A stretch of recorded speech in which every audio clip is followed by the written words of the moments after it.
আল্লাহ সুবহানাহু ওয়া তাআলার শাহী দরবারে কালেমাত শুকর আদায় করছি যে মহান মনিব আমাদেরকে আজকে পবিত্র জুমার দিবসে জুমার সালাত আদায় করবার জন্যে মসজিদ পর্যন্ত আসার বসবার সুযোগ এবং তৌফিক করে দিয়েছেন।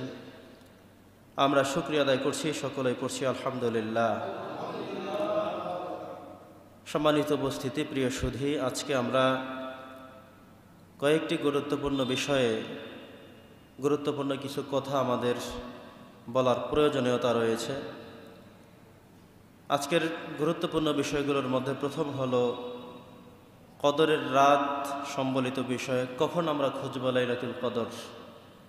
যেহেতু আজকে 20 রমাদান শেষ হতে চলছে, আজকে যে রাত আসছে এটাই হলো বেজর রাতের একটি রাত, লাইলাতুল কদরের মর্যাদাপূর্ণ একটি রাত। এই লাইলাতুল কদরের রাতগুলো আমাদের কখন কিভাবে খুঁজতে হবে।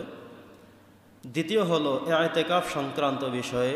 যেহেতু আজকে 20 রমজান শেষ হলেই আসরের নামাজের পরে মাগরিবের নামাজের আগে সূর্য অস্ত যাওয়ার পূর্বেই একজন মুতাকিফ বসে যেতে হবে প্রত্যেকটি জুমা মসজিদ থেকেই। সে বিষয়েও আমাদের গুরুত্বপূর্ণ কথা আজকে বলা খুব বেশি প্রয়োজন। একই সাথে আমরা অবগত রয়েছি যে ফিলিস্তিনের আমাদের মজলুম মুসলমানদের প্রতি পুনরায় আবারও ইসরায়েলি আগ্রাসন, আবারও বোমা নিক্ষিপ্ত করার মধ্য দিয়ে আমার নিরীহ মুসলমানদেরকে, নিরীহ সমস্ত মানুষদেরকে তারা আবারও হত্যায় মেতে উঠেছে। এমত অবস্থায় আমাদের কি করণীয় রয়েছে সেই বিষয়ে আজকে আমাদের কথা বলা খুব বেশি জরুরি। প্রিয় সুধী, আমরা প্রথমেই কথা শুরু করতে চাই লাইলাতুল কদর দিয়ে। লাইলাতুল কদর এটি এমন একটি গুরুত্বপূর্ণ রজনী। আল্লাহ সুবহানাহু ওয়া তাআলা এই উম্মতের জন্য, এই জাতির জন্য যে নেয়ামত দিয়েছেন, সবচেয়ে গুরুত্বপূর্ণ নেয়ামত হলো এই লাইলাতুল কদর। এই লাইলাতুল কদর আল্লাহ তাআলা দিয়ে কোরআন কারীমে একটি সূরা উপহার দিয়েছেন। সূরাটি পর্যায়ক্রমে সিরিয়ালগতভাবে 97 নম্বর জায়গা দখল করে আছে। এই 97 নম্বর সূরার নাম হলো সূরাতুল কদর, যেখানে আল্লাহ তাআলা 5টি আয়াত দিয়ে লাইলাতুল কদর সংক্রান্ত বিষয়ে আমাদেরকে পূর্ণ ওয়াকিফাল করে দিয়েছেন। প্রিয় সুধী, লাইলাতুল কদর আল্লাহ তাআলার পক্ষ থেকে আমাদের জন্য সবচেয়ে বৃহৎ একটি নেয়ামত। এই নেয়ামতের সাথে আমাদের কদর করতে হবে, এই নেয়ামতের প্রতি আমাদের মর্যাদা দিতে হবে, এই নেয়ামতের প্রতি আমাদের সম্মান জানাতে হবে। আমরা যদি এই নেয়ামত পাওয়ার পরেও সম্মান না জানাই, এই নেয়ামত পাওয়ার পরেও যদি লাইলাতুল কদরের মহত্ব আমরা উপলব্ধি করে সেভাবে আমল করতে না পারি, তাহলে আমাদের মতো কপাল পোড়া হতভাগা আর কোনো জাতি পূর্বে কখনোই ছিল না। প্রিয় সুধী, আমরা অবগত আছি, আমরা জানি প্রত্যেক বছরেই লাইলাতুল কদরে আমরা আমাদের হিউজ পরিমাণ চেষ্টা করে থাকি আলোচনা করতে, লাইলাতুল কদরের রাতে ইবাদত করতে, লাইলাতুল কদরের যে রাতগুলো রয়েছে সেখানে আমল করবার জন্য আমরা বারবার উৎসাহিত করে যাচ্ছি। প্রিয় সুধী, আমি আপনাদের সবার জ্ঞাতার্থে যে কথাটি বলবো সেটা হলো নবী করিম সাল্লাল্লাহু আলাইহি সাল্লাম লাইলাতুল কদরের বিষয়ে স্পষ্ট করে বলে যাননি।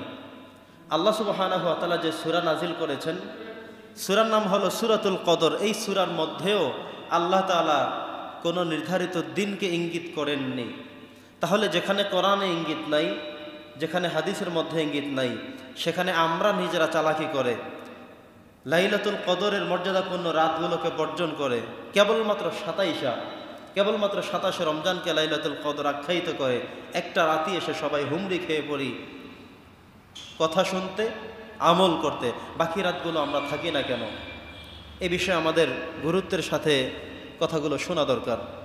প্রিয় উপস্থিতি, সম্মানিত মুসল্লিয়ানে কেরাম, লাইলাতুল কদরের ব্যাপারে নবী করিম সাল্লাল্লাহু আলাইহি সাল্লাম বলেছেন যে লাইলাতুল কদরকে তোমরা শেষ দশকের বেজর রজনীগুলোতে খোঁজো। এটা হলো সহিহ হাদিস, সবচেয়ে বিশুদ্ধ কথা। লাইলাতুল কদর আমাদেরকে খুঁজতে হবে শেষ দশকের বেজর রজনীতে। শেষ দশক আমরা জানি 21 থেকে শুরু করে 30 পর্যন্ত, এটা হলো শেষ দশক। প্রথম দশক হলো 1 থেকে 10, দ্বিতীয় দশক 11 থেকে 20, আর শেষ দশক হলো 21 থেকে শেষ পর্যন্ত 29, 30 যতটুকুনি হোক এটাকে বলা হয় শেষ দশক। তো নবীজি বলে দিয়েছেন তোমরা শেষ দশকের বেজর রজনীগুলোতে খোঁজো। তাহলে আজকে যে রাত আসছে 21তম রজনী, এটাও একটি লাইলাতুল কদরের মর্যাদাপূর্ণ রাত। কোনোভাবেই আমরা এই রাতকে ছোট করে কম গুরুত্ব দিয়ে হেলায় কাটিয়ে দেওয়া কখনো উচিত হবে না। লাইলাতুল কদর এমন একটি মহিমান্বিত রজনী, আল্লাহ তাআলা বলছেন তানাজ্জালুল মালাইকা ওয়ার রূহ ফিহা বিইজনি রাব্বিহিম মিন কুল্লি আমর। আল্লাহর থেকে নির্দেশ নিয়ে তারা পৃথিবীতে আগমন করেন, আসেন, দেখেন কি পরিমাণে মানুষ ইবাদত বন্দেগীতে নিমজ্জিত আছে। তো যেখানে ফেরেশতারা আল্লাহর নির্দেশে, আল্লাহর থেকে অনুমতি নিয়ে তারা দুনিয়াতে নেমে আসবে দেখার জন্যে আপনাদের আমলের চিত্র, আর সে সময় যদি আমরা সবাই ঘুমিয়ে থাকি, কি করে হবে তাহলে আমাদের মুক্তি? কি করে আমার আল্লাহ তাআলা আমাদের প্রতি খুশি হবেন? এজন্য আমাদের এই ভ্রান্ত চিন্তাকে প্রথমে সরাতে হবে। শুধুমাত্র 27-এ আসতে পারেন আপনি, আমি, আমরা সবাই আসতে পারি। সেদিন আমাদের একটা ইবাদতের ভালো একটা স্থান হতে পারে, আলোচনার জায়গা হতে পারে। সেদিন আমরা দোয়া করতে পারি, সেদিন আমরা জিকির আজকার করতে পারি, করেন অনেক কিছু। কিন্তু তাই বলে বাকি রজনীগুলোতে আপনি আসবেন না, উপস্থিত হবেন না, কথা বলবেন না, আমল করবেন না, এটা কোনোভাবেই হতে পারে না।